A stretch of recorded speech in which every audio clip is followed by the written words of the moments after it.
எல்லாருக்கும் வணக்கம். நான் உங்கள் சக்தி. இந்த வீடியோவில் வந்து பார்த்தீங்கன்னா நம்ம ஓல்டு த்ரில்லர், அதாவது 1960, 70, 80களில் வந்த த்ரில்லர் படங்களோட லிஸ்ட்டை தான் வந்து பார்க்க போகிறோம். ஆல்ரெடி நம்ம வந்து பார்த்தீங்கன்னா பார்ட் 1, பார்ட் 2 வீடியோ வந்து போட்டிருக்கோம். அதை பார்க்கல அப்படின்னா அதனுடைய லிங்க் வந்து நான் டிஸ்கிரிப்ஷன்லேயும் கொடுக்குறேன், கமெண்ட்லேயும் கொடுக்குறேன், செக் பண்ணி பாருங்கள். நம்ம என்ன தான் உலகத்தரமான படங்கள் இப்போ நிறையா பார்த்துட்டு இருந்தாலும் அந்த காலத்திலேயே அந்த லெவலுக்கு நிறைய படங்கள் வந்து ரிலீஸ் ஆயிருக்கு. பட் அதெல்லாம் வந்து மக்களுக்கு தெரியப்படுத்தணும் அப்படின்றதுக்காக தான் ஓல்ட் இஸ் கோல்டு அப்படின்ற மாதிரியான ஒரு செக்மெண்ட்டில் ஒரு வீடியோவாக வந்து நான் போஸ்ட் பண்ணிட்டு இருக்கேன். ஸோ அதோட ஒரு 3வது வீடியோவாக தான் இது வந்து போஸ்ட் பண்றேன். ஸோ வாங்க இதில் இருக்கக்கூடிய படங்களுடைய லிஸ்ட்டை வந்து பார்த்துடலாம். இதில் நம்ம முதலாவதாக பார்க்க போகிற படம் 1963 ஸ்ரீதர் அவர்களுடைய டைரக்ஷனில் வெளிவந்த படம் தான் நெஞ்சம் மறப்பதில்லை. இந்த படத்துக்கு IMDb கிட்டத்தட்ட 10க்கு வந்து 8.4 ரேட்டிங் வந்து கொடுத்துருக்காங்க. ஸோ அப்போ படம் எப்படி இருக்குது அப்படின்ற மாதிரி பார்த்துக்கோங்க. இந்த படத்தினுடைய ஒன்லைன் ஸ்டோரி என்னன்னா, நம்மளோட படத்தினுடைய கதாநாயகன் அவருடைய நண்பரோட சேர்ந்து அவருடைய ஊருக்கு வந்து போறாருங்க. இப்படி ஊருக்கு போயிட்டு இருக்கும்போது வந்து பார்த்தீங்கன்னா அவருடைய நிறைய இடங்கள் வந்து இதெல்லாம் நம்ம ஆல்ரெடி வந்திருக்குமே அப்படின்ற மாதிரி வந்து அவருக்கு வந்து ஃபீல் ஆகுது. உடனே வந்து அவர் ஃப்ரெண்டு சொல்றாரு, நீ எப்பறம் இங்கே வந்திருப்ப, நீ ஆல்ரெடி சென்னையில் இருந்தவன், இல்லை நீ வந்திருக்க வாய்ப்பு இல்லை அப்படின்னு சொல்றாரு. அதுக்கப்புறம் ஃப்ரெண்டு வீட்லேயே போய் தங்குறாப்புல. தங்குனா அந்த ஃப்ரெண்டு வீட்டில் ஒரு மாதிரி அமானுஷ்யமான சவுண்ட் எல்லாம் கேட்டுக்கிட்டே இருக்கு. யாரு என்ன அப்படின்னு பார்க்க போனால் அந்த ஃப்ரெண்டோட தங்கச்சி தான் வந்து இந்த மாதிரி இருக்காங்க. உடனே வந்து இவர் வந்து ஃப்ரெண்டுகிட்ட கேட்கறது, ஏன் இந்த தங்கச்சி வந்து இந்த மாதிரி மனநிலை பாதிக்கப்பட்ட மாதிரி இருக்காங்க, என்ன பிரச்சனை அப்படின்னா, இல்லை அந்த ஊருக்கு ஒதுக்குறமா ஒரு பங்களா மாதிரி இருக்கு, அங்கே போயிட்டு வந்துச்சு, அதுல வந்து இந்த மாதிரி ஆயிடுச்சு அப்படின்னோடனே நம்மளுக்கு வந்து உடனே அங்கே என்ன இருக்கு அப்படின்னு பார்க்கணும்னு சொல்லிட்டு ஒரு ஆர்வத்தில் அங்கே போய் பார்க்குறாப்புல. அங்கே போனால் ஒரு பாடறிஞ்ச பங்களா, அங்கே ஒரு பெண் வந்து பார்த்தீங்கன்னா பாட்டு பாடிட்டு இருக்கு. 2வது நாளும் போறாரு, அதே மாதிரி பாட்டு பாடிட்டு இருக்கு.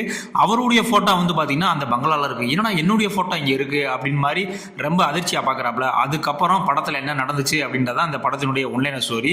முதல் முறையா தமிழ் சினிமால ஒரு பூர்ண ஜென்மம், அதாவது இந்த முன் ஜென்மம் மறுபிறவியில இருக்கலாம், அதை பத்தி பேசின படம் ஃபர்ஸ்ட் எது அப்படின்னு பாத்தீங்கன்னா இந்த நெஞ்சம் மறப்பதில்லை தான். படத்தினுடைய டைட்டிலே வந்து சொல்லிடுவாங்க, இந்த மாதிரி இந்த கதையை வந்து நாங்க நிறைய அந்த நியூஸ் பேப்பர் இதெல்லாம் பார்த்து இன்ஸ்பயர் ஆகி தான் வந்து எடுத்தோம் அப்படின்னு. ஸோ இந்த மாதிரி கிரெடிட்ஸ் எல்லாம் வந்து அந்த காலத்திலேயே கொடுக்கறதுலாம் ரொம்ப பெரிய விஷயம். இப்பெல்லாம் கதை திருட்டு அது நடந்துட்டு இருக்கு. ஓகே, அந்த காலத்துல அவ்வளவு பெரிய கிரெடிட் கொடுத்துருக்காங்கன்னா பெரிய விஷயம் தான் பாத்துக்கோங்களேன். இந்த படத்துல வந்து பாத்தீங்கன்னா விஸ்வநாதன் ராமமூர்த்தி அவர்கள் தான் மியூசிக் போட்டிருப்பாங்க. நெஞ்சம் மறப்பதில்லை அப்படின்னு ஒரு சாங்கு, அதையே வந்து அவர் ஷேடா கொடுத்துருப்பாரு. அதே சாங்கை வந்து பாத்தீங்கன்னா ஹாப்பியாவும் கொடுத்துருப்பாப்புல, அதுக்கு பின்னாடியே வயலினாவும் கொடுத்துருப்பாப்புல. ஸோ அந்த ஒத்த சாங்கை வச்சு மொத்த படத்தையும் வந்து மிரட்டி விட்டுருப்பானுங்க. நம்பியார் அவர்களுடைய ஆக்டிங்குமே வந்து தரமா இருக்கும். நம்பியார் வந்து பாத்தீங்கன்னா இதுல கொஞ்சம் இளமையான நம்பியாராவும் வருவாப்புல, ரொம்ப ஓல்டு ஒரு 100 வயசுக்கு மேல இருக்க நம்பியாராவும் வருவாரு. ஸோ படம் ஆரம்பத்துல இருந்து எண்டு வரைக்கும் ரொம்ப அருமையான ஒரு ரைட்டிங்ல சூப்பரா வந்து பண்ணியிருப்பாங்க. இன்றளவும் வந்து இந்த படத்தை பார்த்தீங்கன்னா உங்களுக்கு எந்த இடத்துலையுமே வந்து போர் அடிக்காது, அந்த அளவுக்கு வந்து ஒர்த்தா இருக்கும். இந்த படம் பார்க்கல அப்படின்னா கண்டிப்பாக வந்து பாருங்க. ஒரு முன்ஜென்மம் கதை. ஸோ நீங்கள் இப்போ நிறைய முன்ஜென்ம கதைகள் அதெல்லாம் வந்திருக்கலாம். ஸோ அந்த காலத்திலேயே அவ்வளோ கிரியேட்டிவாக வந்து இந்த படத்தை எடுத்திருப்பாங்க. வாட்ச் பண்ணல அப்படின்னா கண்டிப்பாக அந்த படத்தை வந்து வாட்ச் பண்ணி பாருங்க. இந்த படம் யூடியூப்லேயே இருக்கு. ஸோ நீங்கள் மறக்காம வந்து பாருங்க. 2வது நம்ம பார்க்க போகிற படம் 1993 மணிவண்ணன் டைரக்ஷனில் ரிலீஸ் ஆன 3வது கண். இந்த படமும் ஒரு செமையான ஒரு த்ரில்லர் படங்க. இந்த படம் வந்து பார்த்தீங்கன்னா இங்கிலீஷில் ரிலீஸ் ஆன ரியர் விண்டோ படத்தினுடைய ரீமேக் தாங்குது. பட் அஃபிஷியல் ரீமேக் அப்படின்ற மாதிரி எந்த விதமான ஒரு தலைப்பும் வந்து முன்னாடி வந்து டைட்டில் வந்து கொடுத்துருக்க மாட்டாங்க. இதுவும் ஒரு சீரியல் கில்லர் படம் தான். இந்த படத்தினுடைய ஒன்லைன் ஸ்டோரி என்ன அப்படின்னா, கதாநாயகி வந்து பார்த்தீங்கன்னா ஒரு பணக்கார வீட்டு பொண்ணு ஒரு ஏழை வீட்டு பையனை வந்து காதலிச்சு அவங்க கூட ஓடுறதுக்காக வந்து முற்படுவாங்க. ஆனால் அந்த சமயத்தில் அவங்களுடைய அப்பாவான வினு சக்கரவர்த்தி தடுத்து இவளை வந்து ஒரு ரூமுக்குள்ள போட்டு அடைச்சு இங்கிருந்து நீ வெளியே போகக்கூடாது அப்படின்ற மாதிரி சொல்லிடுவாரு. ஸோ ஒரே ரூம்ல இருக்கிறனால ஜன்னல் வழியா வந்து பார்ப்பாங்க. ஆப்போசிட் பில்டிங்ல பார்த்தா நிழல் ரவி ஒரு ஆளை வந்து கொலை பண்ணிட்டு இருப்பாங்க. அந்த சமயம் நம்ம கதாநாயகி ஒரு கேமரா எடுத்து அந்த கொலையை வந்து டோட்டலாகவே வந்து போட்டோ எடுத்து வச்சிருவாங்க. இதுக்கப்புறம் படத்தில் என்ன நடந்துச்சு அப்படின்றதான் இந்த படத்தினுடைய ஒன்லைன் ஸ்டோரி. படத்தில் தேவா அவர்களுடைய பேக்ரவுண்ட் ஸ்கோர் வந்து ரொம்ப தரமா இருக்கும். சரத்குமார் அவர்கள் தான் வந்து பார்த்தீங்கன்னா லீட் ரோல் பண்ணியிருப்பாரு. ஆனால் படம் ஆரம்பிச்சு கிட்டத்தட்ட ஒரு அரை மணி நேரத்துக்கு அப்புறம் தான் உள்ளே வருவாப்புல போலீஸ் கிட்டப்பில். மன்சூர் அலிகான் அவர்களும் வந்து பார்த்தீங்கன்னா ஒரு நல்ல ஒரு ஆக்டிங் வந்து கொடுத்துருப்பாங்க. நீங்கள் ஆல்ரெடி இந்த ரியர் விண்டோ படம் நான் வந்து பார்த்துட்டேன் ப்ரோ, இந்த மாதிரி இங்கிலீஷ்ல நான் பார்த்துட்டேன் அப்படின்னா இந்த படம் உங்களுக்கு வந்து ரொம்ப பிடிக்கிறதுக்கான வாய்ப்பு வந்து ரொம்ப கம்மி தான். ஏன்னா டோட்டலாக அங்கே ரியர் விண்டோவில் என்ன இருந்துச்சோ அதை அப்படியே தான் உள்ளே கொண்டு வந்து சில சாங்ஸ் மட்டும் ஆட் பண்ணி அப்படி தான் சேஞ்ச் பண்ணி வச்சுருக்காங்க. பட் நீங்கள் ரியர் விண்டோ பார்க்கல, இந்த படம் தான் ஃபஸ்ட் டைம் பார்க்குறேன் அப்படின்னா உண்மையிலே இது உங்களுக்கு ஒரு தரமான ஒரு எக்ஸ்பீரியன்ஸ் வந்து இந்த படம் வந்து உங்களுக்கு கொடுக்குங்க. இந்த படத்தை தெலுங்கில் வந்து பார்த்தீங்கன்னா சீக்ரெட் கில்லர் அப்படின்ற மாதிரி ஒரு டைட்டிலையும் வச்சு அங்கேயே ரிலீஸ் பண்ணாங்க. ஸோ இந்த படம் ரிலீஸ் ஆன காலகட்டங்களில் அவ்வளோவா ரீச் ஆகலை. பட் இன்றளவும் வந்து பார்த்தீங்கன்னா ரொம்ப ஃப்ரெஷ்ஷாக தான் இருக்கும். அந்த அளவுக்கு வந்து ஒரு ஒர்த்தான ஒரு ரைட்டிங் இருக்கும் இந்த படத்தில். ஸோ இந்த படம் பார்க்கல அப்படின்னா கண்டிப்பாக அந்த படத்தை வந்து பாருங்கள். இந்த படமும் யூடியூப்லேயே அவைலபிளாக இருக்குது, ஃப்ரீயாகவே இருக்குது. ஸோ வாட்ச் பண்ணுங்கள். அடுத்த மூணாவதா பார்க்க போற படம் 1969 ஜிஎஸ் மணி டைரக்ஷன்ல வெளிவந்த சாந்தி நிலையம். இந்த படத்தினுடைய ஒன்லைன் ஸ்டோரி என்னன்னா, ஒரு மிகப்பெரிய ஒரு எஸ்டேட்டுங்க. அந்த எஸ்டேட்ல ஒரு டீச்சர் வேலைக்கு வந்து நம்மளுடைய கதாநாயகி வந்து வராங்க. வந்த இடத்துல வந்து பாத்தீங்கன்னா அந்த எஸ்டேட் ஓனரான நம்மளுடைய கதாநாயகனுக்கும் டீச்சருக்குமே வந்து பாத்தீங்கன்னா ஒரு லவ் அந்த மாதிரி எல்லாம் வந்து ஆயிடுச்சு. பட் இது இல்லாம அந்த வீட்டுல சில அமானுஷ்யமான விஷயங்கள்லாம் நடக்குது. என்ன அப்படின்னா, நைட் நேரத்துல நிறைய சிரிப்பு சத்தம்லாம் கேட்குது. அது இல்லாம வந்து பாத்தீங்கன்னா பாலாஜி ஒரு கேரக்டர் பண்ணிருப்பாப்ல, அவர் வேற வந்து அப்பப்போ வந்து ஜெமினி பிளாக்மெயில் பண்ணிட்டு போவாப்புல. அது ஒரு சமையல்காரி வந்து ஒருத்தவங்களை போட்டிருப்பாங்க, அவங்கள பார்த்தாலே வந்து பயமா இருக்கும். இதெல்லாம் யாரு, இவங்கெல்லாம் எதுக்கு இந்த மாதிரிலாம் பண்ணிட்டு இருக்காங்க, எதுக்கு சிரிப்பு சத்தம் கேட்குது, இதெல்லாம் வந்து ஒரு மாதிரியான ஒரு அமானுஷமாவே வந்து அந்த கதாநாயகிக்கு வந்து தெரிஞ்சுக்கிட்டே இருக்கு. ஃபைனலா இதை வந்து ரிவீல் பண்ணாங்களா இல்லையா, அது என்ன ஆச்சு, எதுக்கு இப்படிலாம் இங்க நடக்குது அப்படின்றதான் இந்த படத்தினுடைய உள்ளேன ஸ்டோரி. கிட்டத்தட்ட வந்து பாத்தீங்கன்னா இந்த படம் ஒரே வீட்லயே வச்சுதான் வந்து படத்தை வந்து பாதி படத்தை வந்து முடிச்சிருப்பாங்க. படத்துல பாலாஜி அவர்களுடைய கேரக்டருமே வந்து ரொம்ப தரமா இருக்கும். மெயினா வந்து பாத்தீங்கன்னா எஸ்பி பாலசுப்ரமணியன் அவர்கள் பாடிய முதல் பாடல் இந்த படத்துல தான் இருக்கு. இந்த இயற்கை என்னும் இளைய கனி அப்படின்னு சொல்லிட்டு ஆக்சுவலா வந்து பாத்தீங்கன்னா அடிமை பெண்ல 1000 நிலவேவா தான் வந்து அவர் எஸ்பிபி பாடின ஃபர்ஸ்ட் பாட்டு அப்படின்ற மாதிரி சொல்லியிருப்பாங்க.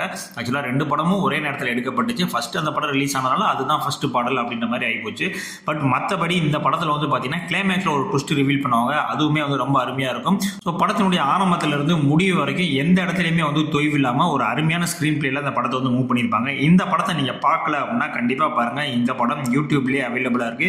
இந்த படத்துக்கு IMDb 7.2 ரேட்டிங் வந்து கொடுத்துருக்காங்க. உங்களுக்கு ஒரு நல்ல த்ரில்லர் படம்லாம் பார்க்க பிடிக்கும் அப்படின்னா கண்டிப்பா அந்த படத்தை வந்து ட்ரை பண்ணுங்க. ஆனா இந்த படங்கள்லாம் ரிலீஸ் ஆகி கிட்டத்தட்ட 60-70 வருஷங்கள் ஆச்சு. ஸோ அதை மைண்ட் செட்ல வச்சுக்கிட்டு இந்த படத்தை பாருங்க. அப்பதான் வந்து அந்த ஜானரோட நீங்க வந்து கரெக்டா மிங்கிள் ஆகி அந்த படத்தை வந்து ரசிக்க முடியும். அடுத்து நம்ம 4வதா பார்க்க போற படம் 1985 வம்சி அவர்களுடைய டைரக்ஷன்ல வெளிவந்த பாடும் பறவைகள். இந்த படத்தினுடைய ஒன்லைன் ஸ்டோரி என்ன அப்படின்னா, ஒரு பறவையியல் நிபுணர், அதாவது இந்த பறவைகளுடைய சத்தங்கள் இதெல்லாம் வச்சு ஒரு மியூசியமா ரெடி பண்ணக்கூடிய ஒரு ஆளு. அவர் வந்து பாத்தீங்கன்னா காட்டுக்குள்ள வந்து மர்மமான முறையில வந்து இறந்துட்டாரு. ஒரு போலீஸ்காரரும் அதே மாதிரி மர்மமான முறையில வந்து இறந்துறாரு. எப்படா இறந்தாரு அப்படின்னு சொல்லி கேட்டோம்னா, இவங்களை காட்டுக்குள்ள இருக்க புலிதாம்பா அடிச்சு கொண்டு முடிச்சு அப்படின்ற மாதிரி சொல்லி கேஸவே வந்து க்ளோஸ் பண்ணிடுறாங்க. இதுக்கப்புறம் இந்த மாதிரி தொடர் கொலைகள்லாம் நடந்துகிட்டே இருக்கு. ஸோ இதெல்லாம் கண்டுபிடிக்கிறது தான் கார்த்தி உள்ள என்ட்ராவாப்ல. அதுக்கப்புறம் என்ன நடந்துச்சு அப்படின்றதான் இந்த படத்தினுடைய ஒன்லைன் ஸ்டோரி. ஆக்சுவலா இந்த படம் வந்து பாத்தீங்கன்னா தெலுங்குல வம்சி அவர்கள் அன்வேஷனா அப்படின்ற மாதிரியான டைட்டில் அந்த படத்தை வந்து எடுத்து அங்கே சூப்பர் டூப்பர் ஹிட்டுங்க. அந்த படத்தை அப்படியே டப் பண்ணி தான் வந்து, அதாவது அப்படியே ரீமேக் பண்ணி தான் அந்த படத்தை தமிழ் வந்து எடுத்தாங்க. பட் தெலுங்குல ஹிட் ஆன அளவுக்கு தமிழ் வந்து ஹிட் ஆகலை. பட் பாடல்களுக்கு வந்து பார்த்தீங்கன்னா இளையராஜா அவர்கள் தான் மியூசிக் பண்ணியிருந்தாரு. கீரவாணி சாங்லாம் வந்து இன்னுமே நம்ம வந்து கேட்டுட்டு தான் இருக்கோம். ஸோ அந்த அளவுக்கு இந்த படத்தில் இருக்க எல்லா பாடல்களும் வந்து அருமையாக இருக்கும். படமுமே வந்து பார்த்தீங்கன்னா கடைசி வரை அந்த சஸ்பென்ஸ் வந்து மெயின்டைன் பண்ணிக்கிட்டே இருப்பாங்க. யார் வந்து கொலை பண்ணுறா, அந்த புலி தான் உண்மையிலே கொலை பண்ணதா இல்லையா அப்படின்னு.